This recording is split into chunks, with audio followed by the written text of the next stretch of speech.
c'est Ursule encore. On est le 8 février 2022. Alors, je viens sur la trompette ce matin encore et je viens proclamer le retour de notre Seigneur Jésus-Christ. Soyez tous bénis, amen, et remplis de sa joie. Alléluia. Alors, la peau de banane n'est pas trop loin. Je viens parler de la peau de banane. La peau de banane n'est pas trop loin.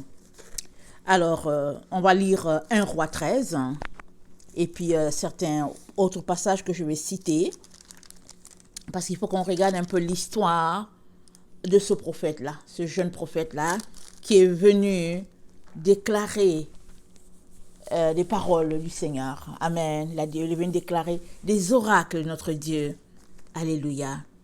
Alors, voici un homme de Dieu arriva de Juda à Bethel par la parole de l'Éternel. Pendant que Jéroboam se tenait à l'autel pour brûler des parfums, il cria contre l'autel par la parole de l'Éternel et dit : Autel, autel, ainsi parle l'Éternel, voici, il naîtra un fils à la maison de David. Son nom sera Josias. Il immolera sur toi les prêtres des hauts lieux qui brûlent sur toi des parfums, et l'on brûlera sur toi des ossements d'hommes. Et le même jour, il donna un signe en disant : C'est ici le signe que l'Éternel a parlé. Voici l'autel se fendra, et la cendre qui est dessus sera répandue. Lorsque le roi étendit la main que l'homme de Dieu avait crié contre l'autel de Bethel, il avança la main de dessus l'autel en disant : Saisissez-le. Et la main que Jéroboam avait étendue contre lui devint sèche, et il ne put la ramener à soi.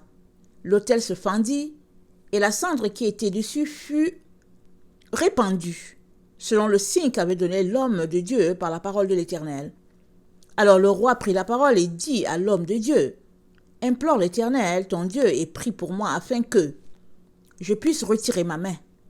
L'homme de Dieu implora l'Éternel, et le roi put retirer sa main, qui fut comme autrefois, qui fut comme auparavant.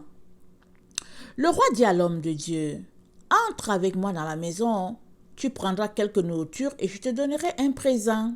L'homme de Dieu dit au roi : Quand tu me donnerais la moitié de ta maison, je n'entrerai pas chez toi, et je ne mangerai point de pain, et je ne boirai point d'eau dans ce lieu-ci.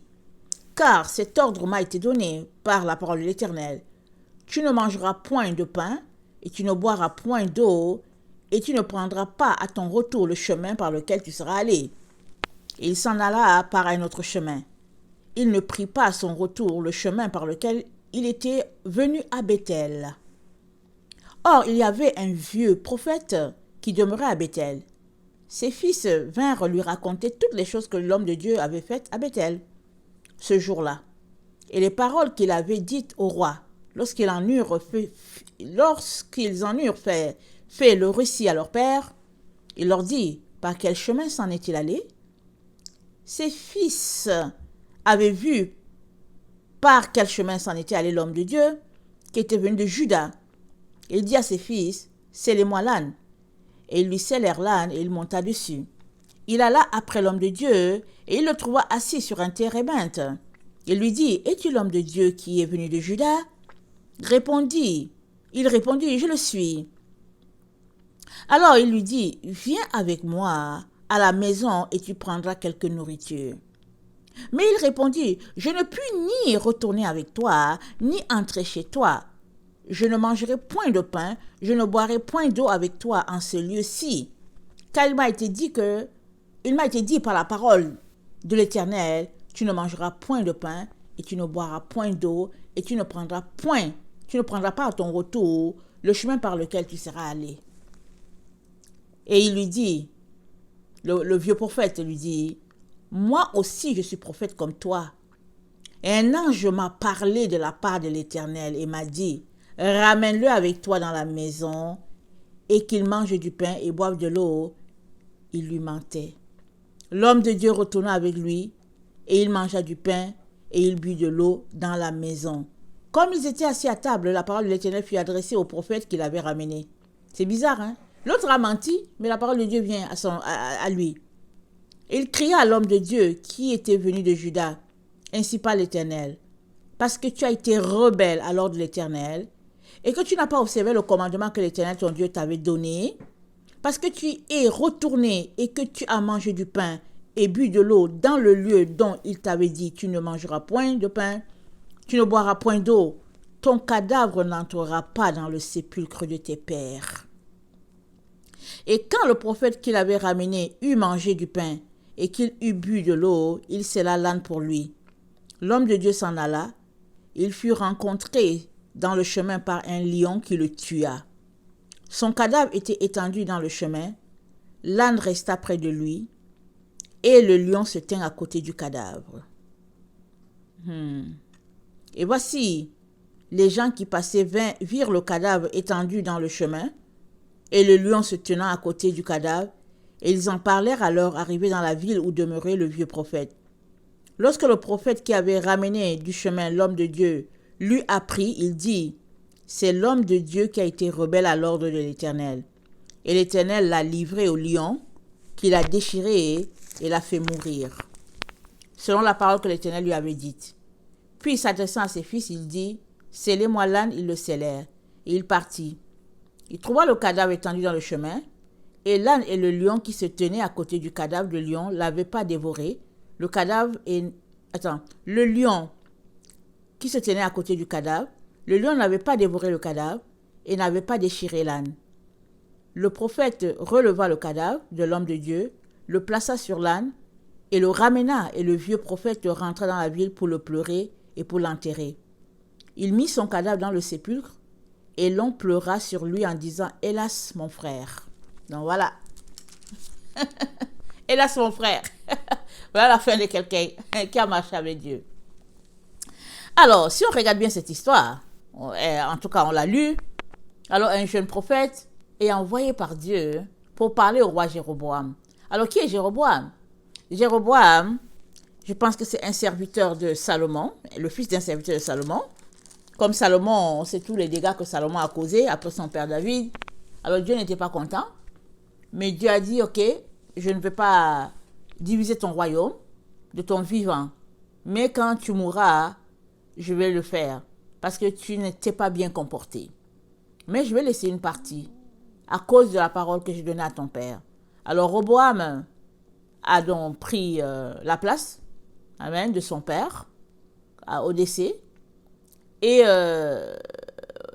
les gens sont venus voir Roboam pour lui dire, est-ce que tu veux alléger notre charge? Parce que ton père nous a donné une charge trop lourde. C'était lourd pour nous. Alors c'est un peu difficile. Est-ce que tu veux enlever nos charges? Comme ça, on va te servir toute notre vie. Alors Roboam est allé consulter les conseillers qui étaient les conseillers du roi Salomon. Alors ces conseillers-là qui sont d'un certain âge lui a dit, tu ferais mieux de les écouter. Tu ferais mieux d'avoir compassion d'eux et puis d'alléger leurs charges à tous les jours. Roboam est allé voir ses amis avec qui il se tenait. Les amis ont dit, quoi? Non, tu leur diras que leur charge, ça sera encore pire. Vous voyez, ça vient un peuple qui a été esclave en Égypte. Ils connaissent bien l'histoire.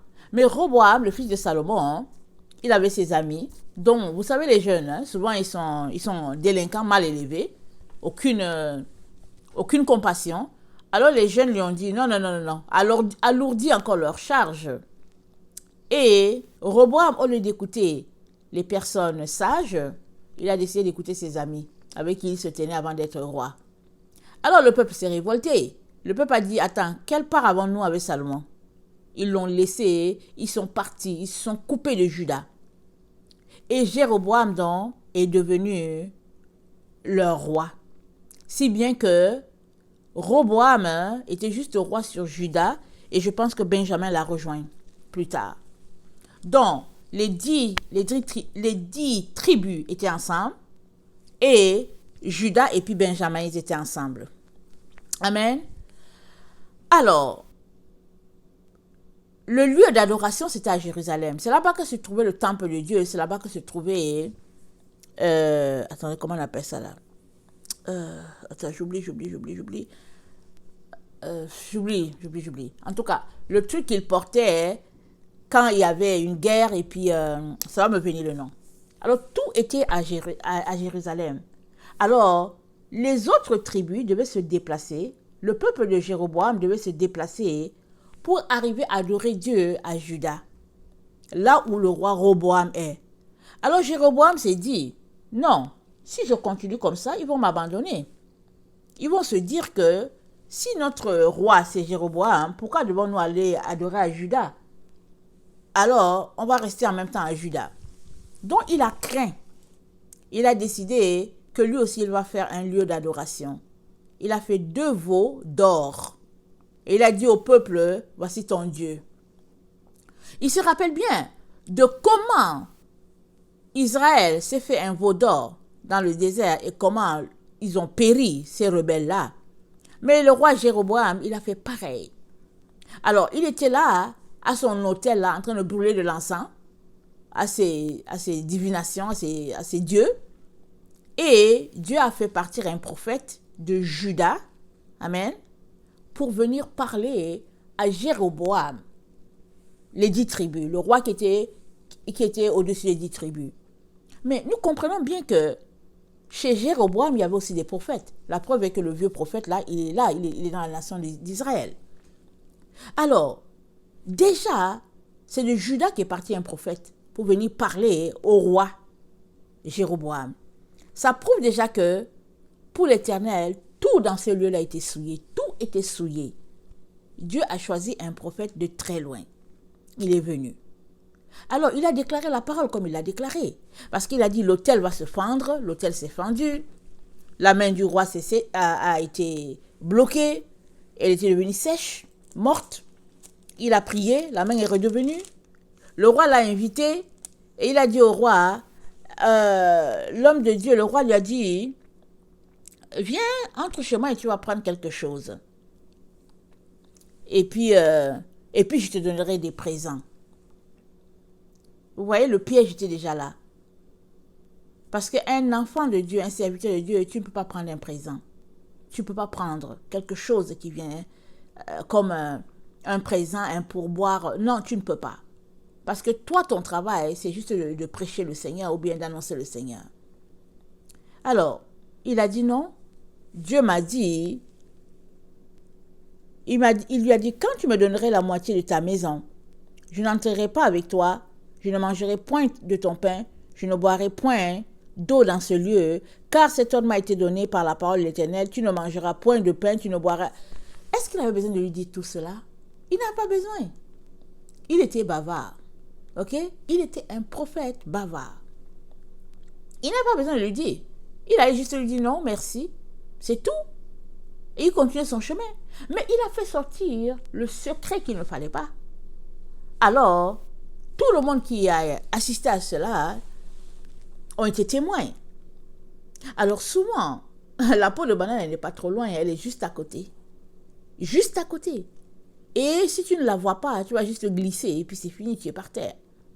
Comme quand il y a eu du verglas la veille et que le lendemain il neige, tu ne sais pas qu'il y a la glace en dessous. Tu marches et puis le temps que tu te rends compte, tu es déjà par terre, tu ne sais même pas comment tu as fait pour te retrouver par terre. Mais au fait, il y avait une glace en dessous. Alors, le prophète, lui-même est tombé dans son propre piège, je veux dire, parce qu'il a beaucoup parlé. Alors, les enfants ont entendu, ils ont raconté dans leur maison tout ce qui est arrivé, et il y avait un vieux prophète qui était là en Israël, qui était émerveillé par l'histoire, qui a dit, mais il est passé par où? Montre-moi le chemin. Et tout de suite, il est allé après lui. D'abord, personne ne l'a envoyé. Et si les prophètes, et qu'il n'a pas été choisi par Dieu pour parler au roi, c'est vraiment un signe que Dieu ne voulait pas les utiliser eux. C'est vraiment un signe que pour Dieu, tout était corrompu à cet endroit-là. Parce que Dieu a fait partir un prophète de Juda, parce que le lieu d'adoration était à Juda. Là, il y a le temple de l'Éternel. Alors, ce qui fait que c'est compréhensif, n'est-ce pas? Mais ce prophète-là, il avait quelque chose. On ne sait pas c'est quoi qui l'animait, mais il avait un mauvais esprit qui l'animait.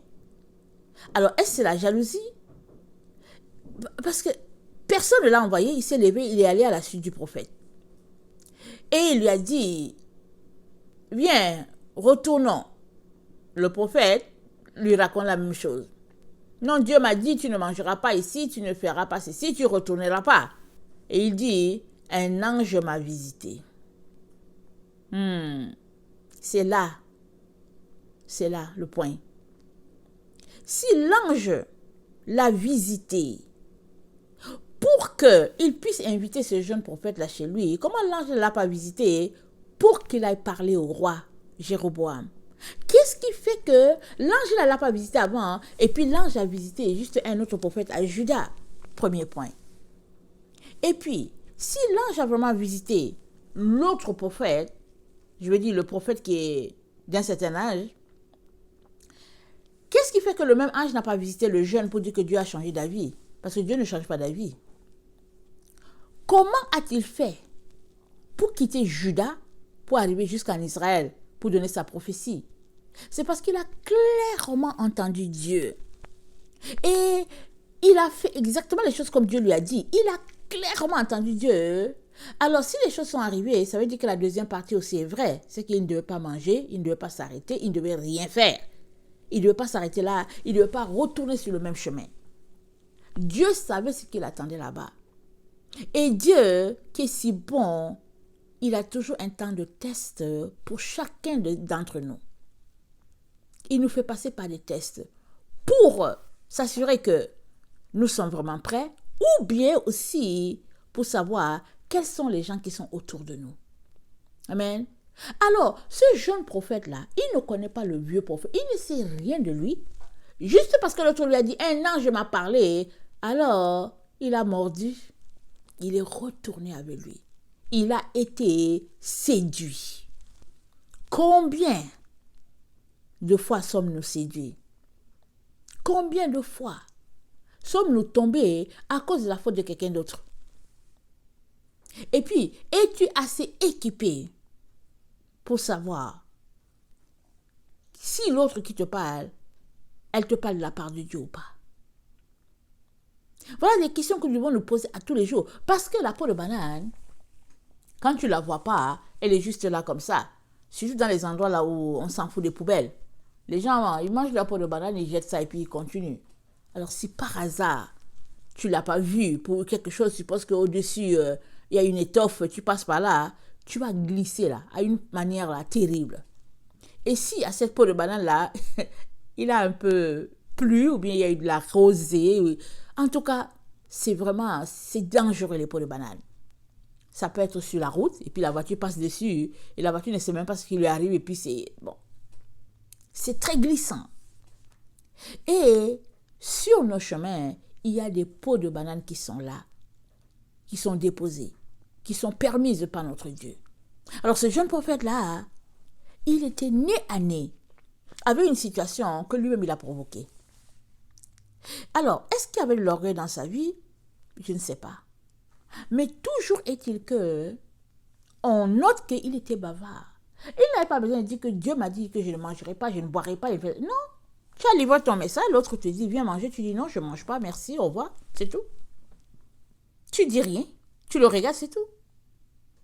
Mais parce qu'il a osé déclarer haut et fort ce que Dieu a dit, il était en train de se vendre lui-même, en train de révéler le secret de Dieu. Et si Dieu lui a dit de ne pas manger là-bas, c'est pour la même raison pour laquelle il n'a pas pris un prophète en Israël, il l'a pris en Juda. C'est pour la même raison. Parce qu'il y avait des prophètes en Israël. Il y en a. Mais Dieu, pour exprimer son mécontentement par rapport à tout ce qui se passait là-bas, il a préféré prendre un prophète en Juda pour dire c'est de Juda que vient la vérité. Parce que l'Éternel est roi à Juda. Parce que Juda, c'était là où il y avait le temple de Dieu. Mais comment ce jeune prophète-là a fait pour ne même pas cliquer? La réponse se trouve sur le fait que il a été bavard, Surtout, il était fatigué. On dit qu'il était sous le térébinthe. Il était là assis sous le térébinthe. Non, le vieux prophète vient lui dire, mais est-ce que c'est toi le jeune prophète qui est venu de Juda? Il lui dit, c'est moi. Donc, tout nous montre qu'il était fatigué. Il avait peut-être faim. Il s'est dit, je vais un peu m'assoupir. Je ne sais pas, on ne sait pas les raisons pour lesquelles il était là, mais il était là. Il est venu peut-être à pied. Tout nous montre ça parce que l'autre a scellé un âne plus tard pour lui, pour qu'il aille en âne. Or, Dieu lui a dit, tu ne retournes pas par le même chemin, donc tu ne fais pas demi-tour. Tu ne montes pas sur un âne parce que l'âne, non. Toutes les consignes que Dieu lui a données, elles sont toutes parties à terre. Pourquoi? Parce qu'il y a un faux prophète qui est venu le tromper. La Bible nous dit, le vieux prophète lui mentait. Il lui mentait. Donc, ils étaient tous animés d'un mauvais esprit à cet endroit-là. Parce que ce prophète ne craignait pas Dieu. Le vieux prophète, il ne craignait pas Dieu. Il aura sa sentence aussi. Il ne craignait pas Dieu. Parce que s'il craignait Dieu, il n'allait jamais aller séduire l'autre jeune prophète. L'autre élément qui transparaît dans son comportement, c'est la jalousie. Parce que, comment Dieu ne l'a pas utilisé, lui? Il est aussi prophète après tout. Mais comment a-t-il fallu que Dieu puisse prendre un prophète qui vient de Juda? Mais comment? Mais Dieu a voulu ça comme ça. Il ne voulait rien savoir de tout ce qui se passait en Israël à cause de leur idolâtrie. Notre Dieu n'est pas un Dieu idolâtre. Il est un Dieu pur, un Dieu saint. Pas d'idolâtrie avec notre Dieu. Alors, il ne voulait rien savoir. Donc, le jeune prophète devait comprendre cela. Il devait comprendre que ce n'est pas une affaire... il devait comprendre que c'est une affaire d'honneur vis-à-vis de Dieu. Parce que quand tu marches avec Dieu, quand il t'utilise, il y a des choses que tu ne fais pas. Par exemple, il t'envoie donner une parole à quelqu'un. Ok? Tu vas donner la parole à la personne. La personne te dit, je ne crois pas du tout. C'est du n'importe quoi. Il t'envoie donner la parole à la personne encore. La personne dit, oh, je ne crois pas, c'est du n'importe quoi. Et puis, la personne te prend, la personne te jette dehors de sa maison. Pour dire, allez, dehors. Mais 2-3 jours plus tard, on te voit en train de marcher avec la personne, en train de rire avec la personne. Il y a quelque chose qui ne va pas. Parce que cette personne-là qui ne t'a pas reçu, c'est Dieu qu'elle n'a pas reçu. La Bible dit, celui qui reçoit un prophète en qualité de prophète aura une récompense de prophète. Alors, si tu allais porter la parole à cette personne-là et qu'elle t'a jeté dehors, comment se peut-il que demain vous êtes ensemble en train de rire? Ça ne marche pas. Une personne à qui tu as donné une parole de la part du Seigneur, qui a méprisé ce que Dieu a dit, toi qui lui as donné la parole, tu ne peux même plus lui adresser la parole. Parce que lui adresser la parole, ça veut dire que tu es avec lui, le rebelle. Mais il y a beaucoup d'enfants de Dieu, beaucoup, qui sont comme ça. Ils viennent te dire, ouais, Dieu m'a dit que, oui, voici la parole que Dieu me donne pour toi, et puis tout ça. Tu insultes Dieu, et puis demain, cette même personne qui t'a donné la parole est assise avec toi au restaurant, en train de manger du filet mignon. Et ça là, c'est des attitudes que Dieu n'aime pas. Dieu déteste beaucoup cela. Soit tu es avec Dieu, soit tu es avec l'ennemi. Qu'est-ce qui fait que la personne à qui tu as livré la parole l'a rejetée? C'est parce que l'ennemi l'anime. C'est parce qu'il y a un esprit en cette personne-là qui est contraire à l'esprit de Dieu et qui l'anime. Tu ne peux donc pas aller t'asseoir encore avec la personne pour rire. La personne t'appelle, vous parlez comme si de rien n'était. Non, non, non, non, non, non. Tu ne peux pas. Soit tu es avec Dieu, soit tu es contre Dieu. Et Dieu, sachant tout ce qui se passait là-bas, c'est pourquoi il a donné les consignes strictes pour dire, tu ne manges pas là-bas, tu ne retournes pas là-bas, et tu prends un autre chemin. Ça, c'était entre Dieu et lui. Il n'avait pas besoin de faire sortir ça. Mais il avait en lui aussi de l'orgueil. Parce qu'il est venu pour dire, ouais, Dieu a dit que Dieu a dit que Dieu... Il était bavard, mais il avait en lui de l'orgueil. Une subtilité d'orgueil qui était là sans qu'on le voie. Relis le texte, tu vas voir. Il y a une subtilité d'orgueil qui est là. Mais Dieu a dit que, Dieu a dit que. Souvent, hein, on est trop zélé pour rien. Rien. Qui t'a dit de dire tout ça? Qui lui a dit de dire tout ça? Pas nécessaire. Il avait juste besoin de faire son travail. Et puis, les raisons pour lesquelles il ne devait pas retourner là-bas, c'est entre lui et Dieu. De telle sorte que quand il va rentrer chez lui, Dieu va lui dire, bon et fidèle serviteur, tu as bien fait ça. Mais lui, oh, Dieu a dit que je ne dois pas faire ceci, Dieu a dit que je ne dois pas faire cela, Dieu a dit que... Alors, les démons aussi ont entendu. Et ils ont suscité la jalousie dans le cœur du vieux prophète. Parce que lui, il était jaloux. Il était là, il s'est dit, ah bon? Ah bon? Mais qu'est-ce qui est passé? C'est où? Il est passé par où? Il est passé par où? Il arrive pour voir le monsieur, pour voir, donc c'est celui-là qui a été utilisé pour parler. Il le regarde. Et puis, il le jonche. Et après, il lui dit, moi aussi, je suis prophète comme toi. Hein? Voici la jalousie qui est là. Moi aussi, je suis prophète comme toi. Question de le rassurer. Mais dans le fond, il brûle d'un mauvais feu qui est là. C'est en train de se dire, comment se fait-il que Dieu ne m'a pas utilisé? C'est celui-là qui l'a utilisé. Parce que son nom c'est le vieux prophète. Ça veut dire que pendant longtemps, Dieu l'a utilisé dans le domaine de la prophétie. Pendant longtemps. Et après, bon, en tout cas, dans ce domaine-ci, Dieu ne l'a pas utilisé. Il a utilisé un prophète qui venait d'ailleurs. Alors il vient lui dire, il donne son identité. Il donne sa carte de visite, comme on dit. Ou bien son CV, il lui donne. Il dit, ouais, moi aussi. Question de dire, tu sais quoi, je ne suis pas n'importe qui là. Alors, ça met l'autre en confiance. Et il lui dit, l'ange m'a parlé, il a dit, ramène-le avec toi dans la maison et qu'il mange du pain et boive de l'eau, et puis il lui mentait.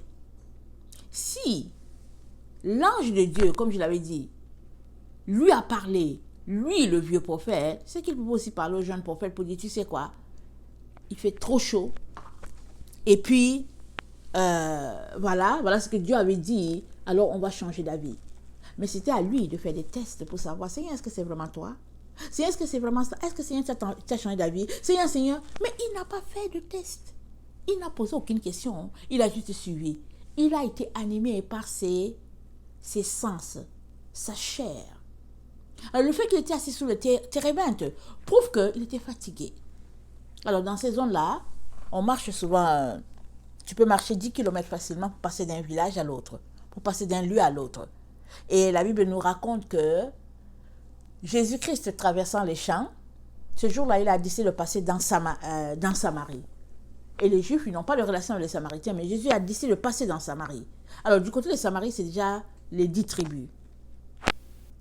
Alors, c'est pour montrer comment c'est proche. C'est-à-dire, il pouvait faire ce chemin-là à pied. Même si ça prenait peut-être 2-3 heures de plus, il pouvait faire ce chemin-là à pied. Alors, Dieu était très conscient. Quand il lui disait, ne passons pas le même chemin, Dieu avait déjà vu le danger. Et puis, lui-même, Dieu voyait déjà sa faiblesse à lui. Et Dieu voulait l'entraîner. Il voulait le mettre à son école à lui. Alors, il lui a donné consigne pour dire, tu ne fais pas ceci, tu ne fais pas cela, tu ne fais pas ceci. Mais c'était pour lui. Mais bon, il a voulu démontrer un peu, je ne sais pas quoi. Et c'est lui qui est mort. Le vieux prophète n'est pas mort. Le vieux prophète n'est pas mort. Alors, à côté, il y avait l'âne, il y avait le lion, il y avait l'âne, le lion. Le cadavre était là. C'était les deux témoins, n'est-ce pas? L'âne et le lion étaient les témoins. Le lion là, le lion là, c'est qui? C'est le lion de la tribu de Judas, c'est notre Seigneur Jésus-Christ. L'âne, le même âne là que Jésus-Christ a monté quand on chantait Hosanna, Hosanna. Je ne dis pas que c'est le même animal, non. Je veux dire que c'est l'âne encore, signe d'humilité là. Il y avait 2 témoins. Avec Dieu, il y a toujours 2 témoins, au moins. Alors l'âne était là. Le lion n'a pas mangé l'âne. Et puis, ils attendaient que quelqu'un vienne prendre le corps. Ils gardaient le corps. Alors, notre Dieu est tellement bon et miséricordieux. Amen, qu'il est toujours là pour nous prévenir, pour nous mettre en garde contre les différents pièges de l'ennemi. Il est toujours là pour nous éduquer sur son chemin, le chemin de la droiture. Parce qu'il veut que nous soyons des chrétiens matures ou bien des enfants de Dieu matures dans notre appel, dans notre ministère. Amen. A-t-il demandé à Dieu pourquoi il pouvait ni manger, ni boire, ni retourner par le même chemin? A-t-il demandé à Dieu? Quoique, je sais que quand Dieu parle, souvent, tu ne poses pas de questions. Et après, quand il finit de parler, tu dis, ah non, mais j'ai oublié de lui demander ceci. Et souvent, si tu es prompte, tu peux poser des questions. Mais très très souvent, quand Dieu parle, c'est comme il a parlé. Et puis souvent même, le ton avec lequel il te parle, tu ne poses même pas de questions. Tu sais seulement que tu dois obéir et puis c'est tout. Alors, ne sachant pas les raisons pour lesquelles Dieu lui a dit de ne pas manger là-bas, quoique pour moi elles sont évidentes, c'est un peuple rebelle. Ils adorent d'autres dieux, ils sont dans l'idolâtrie, ils adorent des veaux d'or. Ils sont faits de veaux d'or et puis ils adorent cela. Ça c'est l'idolâtrie pure et simple. Et ils sont là-dedans. Hein. Et Dieu l'envoie lui pour corriger ses enfants. Hein. Et lui, comment a-t-il fait pour ne pas discerner que, ici là, c'est une affaire de jugement de Dieu. Parce que quand Dieu pose un jugement, qui es-tu pour venir te placer entre? Qui? Alors, le vieux prophète est venu se placer entre, est venu s'opposer au jugement de Dieu subtilement, avec l'esprit de séduction. Mais le jeune prophète, qui sait la raison pour laquelle il est parti là-bas, qui sait ce qui s'est passé sur l'autel, qui a déclaré les oracles de l'Éternel sur ce roi-là, il devait savoir très bien que dans l'exercice de son ministère, il ne peut pas s'arrêter pour manger avec un ennemi de Dieu. Tu ne peux pas. Quand tu as donné une parole à quelqu'un et que la personne, d'ailleurs même quand tu donnes une parole, tu ne t'assois pas encore pour manger. Tu es venu pour donner la parole, donne la parole et va-t'en. Il y a des gens, dès qu'ils arrivent là, on leur sert, on dit oui, attends, on va manger. Il dit ah ok, d'accord, il mange d'abord. Mais après, tu es venu faire quoi? Tu es venu faire quoi? Parce que tu as d'abord mangé. Tu as d'abord bu du jus. Et il y a d'autres qui vont dire que non, ok, bon, écoute, je vais d'abord donner la parole. Et après, s'il y a quelque chose à boire et tout ça et tout. Et puis, ils donnent la parole et après, ils boivent et puis ils mangent. Mais non, tu es venu donner ta parole. Donne ta parole et puis va-t'en. Pas d'eau, rien, rien. Sauf si le Seigneur te dit. Sinon, il te dit que sois un messager jusqu'au bout. Amen. Alors, Dieu ne lui a pas donné, il n'a pas demandé les raisons pour lesquelles il ne devait pas manger, quoi que c'était là. Elles sont évidentes. Peut-être aurait-il dû prendre des arachides avec lui quand il venait, je ne sais pas. Parce que le chemin étant long, c'est ça. Mais quand tu es habitué à jeûner et à chercher Dieu, alors c'est pas grave si tu marches 4-5 heures sans manger, sans boire. Tu es capable de t'arrêter sous le térébinthe comme il l'a fait, et Dieu va te ressourcer. C'est lui qui t'a envoyé. Il ne va pas permettre que tu meurs. Mais là, il est retourné s'associer avec les rebelles, les idolâtres. Il a mangé la nourriture des idolâtres, il a bu l'eau des idolâtres, il s'est assis dans la maison des idolâtres. Ça dit qu'il a participé à leur péché pleinement. Pleinement. Voilà pourquoi Dieu n'a pas voulu que le péché vienne infecter Judas. Dieu a dit, non, ton cadavre là, non, ça passe, non. Question de dire que ton corps, ça dit que toi-même, ta propre personne qui est devenue souillée, qui est devenue abominable, ça ne doit pas rentrer sur un terrain sain. Ça ne doit pas rentrer en Judas. Ça ne veut pas dire que les gens de Judas ne péchaient pas. Ils péchaient. Mais le fait que toi, tu es un envoyé de Dieu, tu es parti et puis tu n'as pas discerné qu'il y avait une peau de banane à quelque part, là devant toi, c'est grave. Alors voilà, il a été reprimandé, il a été puni pour ce comportement-là qu'il avait. Parce que, regardez, il vient de commencer, il est jeune, on a dit qu'il est jeune prophète, il vient de commencer et il a déjà commencé à manger. Il va arriver où avec? Il va arriver où? Parce que dans le ministère de prophétie, de prophète, il faut suivre, il faut écouter Dieu strictement, pleinement et t'assurer que c'est ça que Dieu a dit. Et puis, t'éloigner de toute personne qui s'oppose à toi. Dans le ministère de la prophétie, tu t'éloignes de toute personne à qui tu donnes une parole et elle s'oppose à la parole. Tu la tiens loin, une telle personne. Tu dois t'éloigner de toute personne qui te méprise, toute personne qui vient mettre en doute ce que le Seigneur t'a dit. Pourquoi? Parce qu'une telle personne sur ton chemin, c'est une peau de banane terrible et puis un poison en même temps. La peau de banane te fait glisser et le poison te tue en même temps. Tu ne peux pas aller loin dans ton ministère avec des gens comme ça sur ton chemin. Parce qu'ils sont là pour tuer la semence de Dieu en toi. Amen. Ils vont tuer la semence. L'enfant n'est pas déjà formé. L'enfant est juste là en train de grandir en toi. Ils vont le tuer dans l'œuf. C'est l'esprit de jalousie. C'est l'esprit de rébellion. Tu ne peux pas marcher avec de tels gens. Tu dois faire très attention. Même si cette personne-là est sang de ton sang, chair de ta chair, tu ne peux pas. Tu dois savoir que tu dois préserver la part de Dieu qui est en toi. Tu dois préserver ce que Dieu a mis en toi. Et Dieu va voir ton comportement, il va voir que celui-là, je peux encore lui faire confiance. Exemple de Jérémie, qu'on a jeté dans le puits.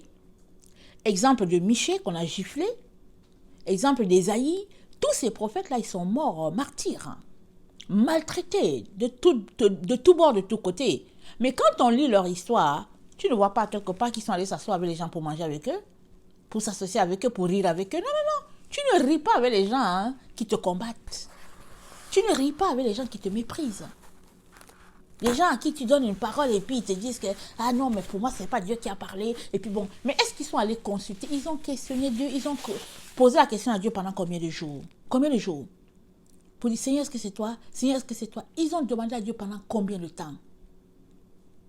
Alors, même si ça prend 1 an, parce que pendant que tu es en train d'examiner, Dieu est en train de faire son chemin en toi.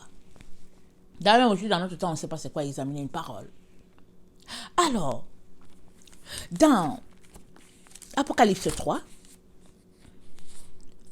le verset 10 à 11, Dieu dit ceci.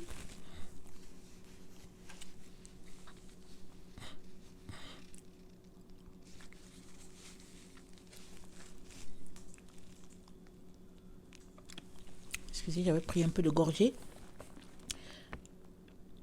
Parce que tu as gardé la parole de la persévérance en moi, je te garderai aussi alors de la tentation qui va venir sur le monde entier pour éprouver les habitants de la terre. Je viens bientôt, retiens ce que tu as afin que personne ne prenne ta couronne. Qu'est-ce qui est arrivé de ce jeune prophète-là? On ne sait pas, on sait qu'il est mort.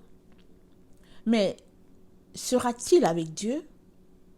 Ou sera-t-il loin de Dieu?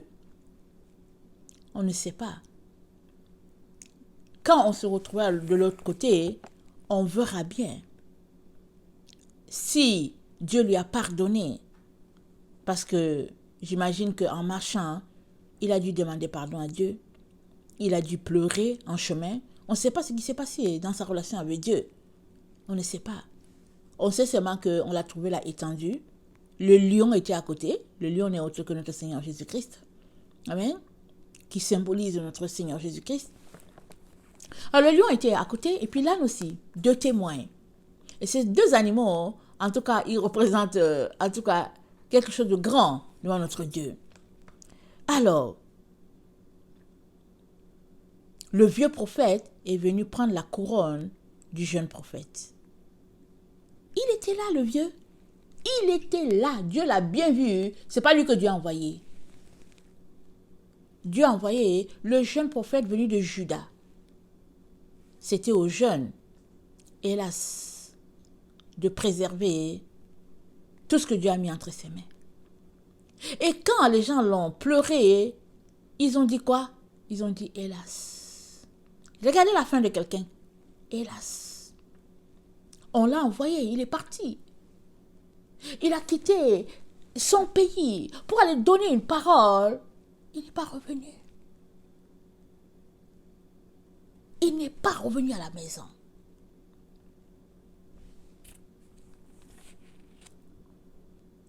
Et Dieu nous dit qu'on est dans les temps où les pots de bananes sont partout autour de nous. Parce que Satan est déchaîné. Il est déchaîné. Dès qu'il voit ta lumière, il va mettre en place toutes sortes de stratégies pour t'arracher ce que Dieu t'a donné, afin que tu n'entres pas dans la gloire. Jésus dit, il parle à l'église de Philadelphie. L'église de Philadelphie, c'est l'église qui est en train de s'apprêter. Ce sont les personnes, un à un, ici, par-ci, par-là, pris de façon isolée, ici, par-là, qui s'apprêtent pour le retour du Seigneur. Ils ne sont pas dans une organisation, ils ne font pas partie d'un groupe. Non, non, non. Ils sont en train de s'apprêter, ils s'encouragent. Et Satan les regarde toujours. Satan rôde. Et il va utiliser qui il peut utiliser pour aller faire tomber l'autre, pour aller prendre la couronne de l'autre. Ça fait partie de Satan. Dans Apocalypse 16, le verset 15 se dit, « Voici, je viens comme un voleur. Heureux celui qui veille et qui garde ses vêtements afin qu'il ne marche pas nu et qu'on ne voit pas sa honte. » Heureux celui qui veille et qui garde ses vêtements afin qu'il ne marche pas nu. Mais qui va enlever tes vêtements? C'est soit toi, tu vas les enlever pour être nu, soit c'est quelqu'un qui va venir te les arracher. Soit subtilement, soit de manière forcée, il va te les arracher. De telle sorte que le temps que tu cours chercher le vêtement encore pour le porter, Jésus est déjà venu et Jésus est parti. Voilà.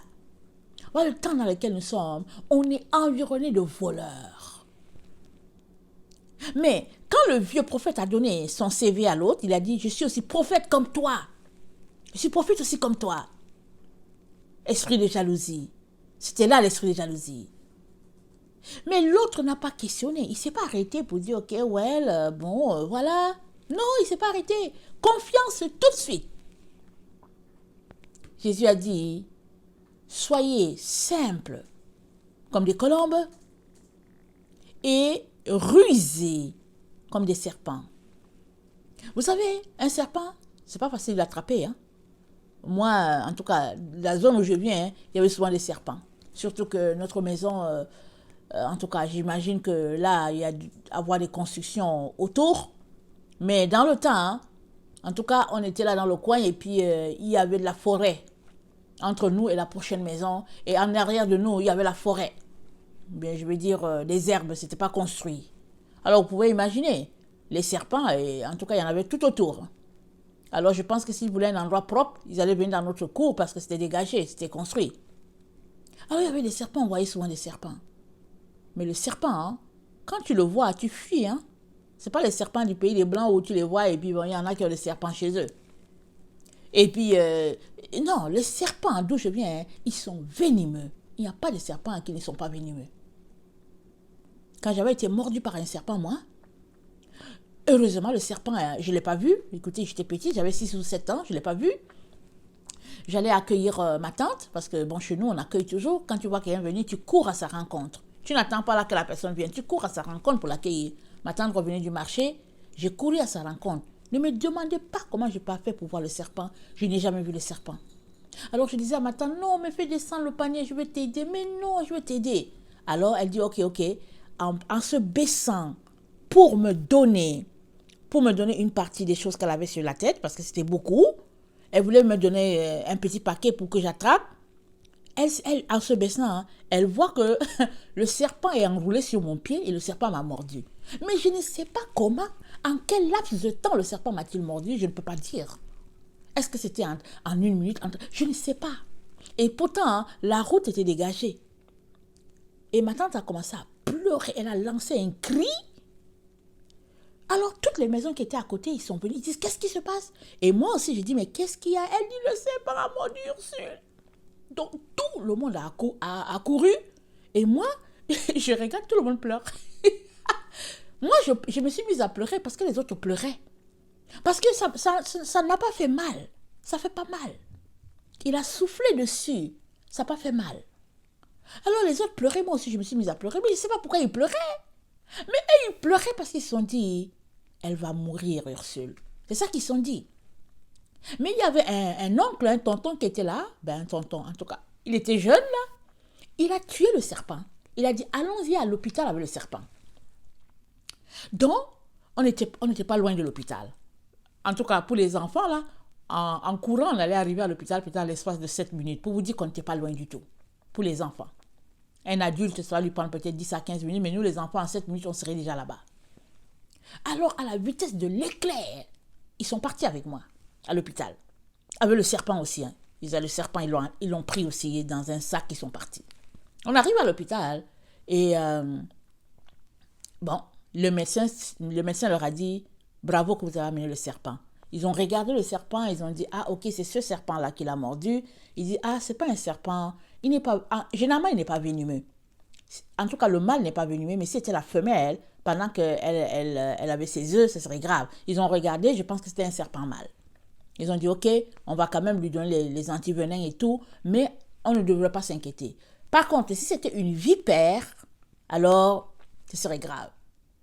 Alors, bon, ils ne m'ont pas gardé parce que la maison était à côté et tout. Ils ont dit, bon, surveillez-la, mais en principe, il ne devait rien avoir. Et puis, bon, ça devait passer parce que Dieu a mis en l'être humain la capacité de combattre. Alors, toutes sortes d'histoires pour rassurer. Mon père n'était pas là, il était en voyage, et puis pour rassurer ma mère et tout. Mais tout le monde, ils étaient dans tous les états, et puis tout le monde, chacun est parti dans son coin pour prier. Parce que le serpent a mordu Ursule. Alors, mais moi, je ne l'ai pas vu. Je ne l'ai pas vu, je jouais tout simplement. Je suis allée accueillir ma tante, je ne l'ai pas vu. Voilà pourquoi Jésus-Christ dit d'être rusé comme un serpent. Mais qu'est-ce qui a pu se passer pour qu'en l'espace d'une minute, le serpent s'enroule sur mon pied et il me pique au moins 2 fois. Il m'a piqué à 2 endroits. Comment? Et je ne l'ai pas senti. Et j'étais en robe de petite fille là. J'étais pas en longue robe, j'étais en robe. Donc, il pouvait s'enrouler sur mon pied, j'allais sentir. Mais je n'ai pas senti.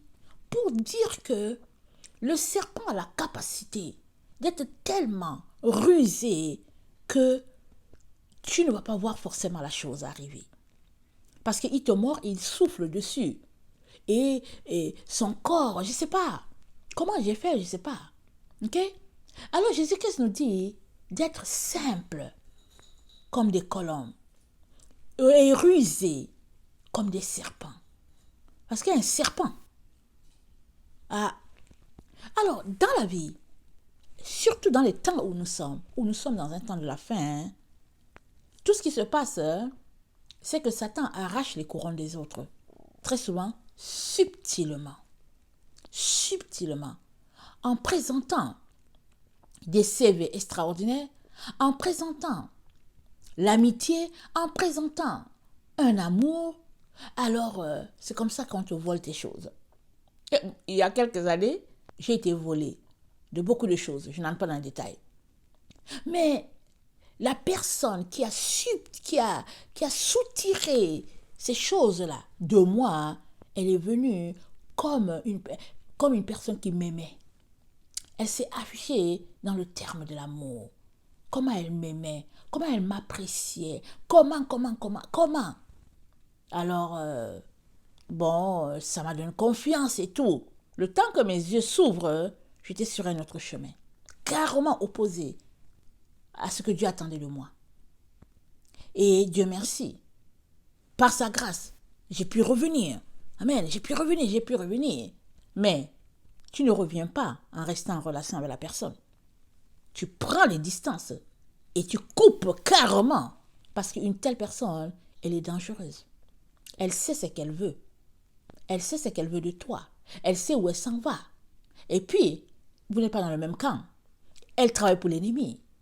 Alors, tu ne peux pas marcher avec une telle personne. Le jeune prophète, s'il savait que le vieux prophète était de l'ennemi, il ne serait jamais retourné chez lui. Il ne serait jamais allé chez le vieux prophète. Mais il n'a pas mis cette équation-là en jeu. Parce qu'à partir du moment où lui, il vient de Juda, il devait comprendre que, en tout cas, Dieu avait quelque chose contre tous les gens, les gens qui étaient sous Jéroboam. Mais il lui a manqué de discernement. Il n'a pas cliqué. Et il est retourné manger à un endroit où Dieu ne mangerait pas. En principe, quand tu dois manger quelque part, demande-toi toujours, moi c'est les questions que je me pose, demande-toi, est-ce que Dieu mangerait? Est-ce que Dieu boirait? Est-ce que Dieu irait à l'endroit? Demande. Alors si tu te rends compte que Dieu ne mangerait pas ça, alors maintenant demande-lui à Dieu, Seigneur, est-ce que je dois manger ou pas? Parce que quand tu n'as pas la paix par rapport à quelque chose, tu ne t'embarques pas là-dessus. Alors il est donc très très important, mes chers frères et chères sœurs, qu'on puisse faire attention. On est dans le temps de la fin. Jésus dit, il vient comme un voleur. Jésus, lui, il vient, il va nous surprendre. Et Satan aussi, il rôde comme un voleur. Il rôde, il cherche qui il va voler, qui il va soutirer de la maison de Dieu et à qui il va dépouiller, ou bien il va dépouiller les gens de tout ce qu'ils portent sur eux pour la gloire de Dieu. De toutes tes perles que tu as accumulées, il va te dépouiller de ça. Mais c'est à toi d'être vigilant, vigilante, rusé comme un serpent. Parce que la peau de banane là, quand tu la vois, tu peux juste te dire, ok, je vais la prendre, je vais la mettre à la poubelle. Si tu la vois. Mais si tu ne l'as pas vue, tu passes dessus et c'est toi qui seras par terre. Si tu tombes et que tu peux te relever, c'est bien. Mais tu peux tomber et puis te briser. Tu peux tomber et puis bon, en tout cas, voilà. Alors, faisons très très attention. Et sachons que tant qu'on n'est pas rentré à la maison du Père, on ne doit pas faire confiance à 100% à qui que ce soit. Notre 100% c'est à Jésus, à lui et lui seul. À l'être humain, tu ne donnes pas ton 100% parce que c'est un être humain, il peut tomber comme toi. Amen. Que le Seigneur bénisse sa parole. Je vous aime beaucoup et Dieu davantage. Maranatha, Jésus revient. Amen et amen. Soyez bénis.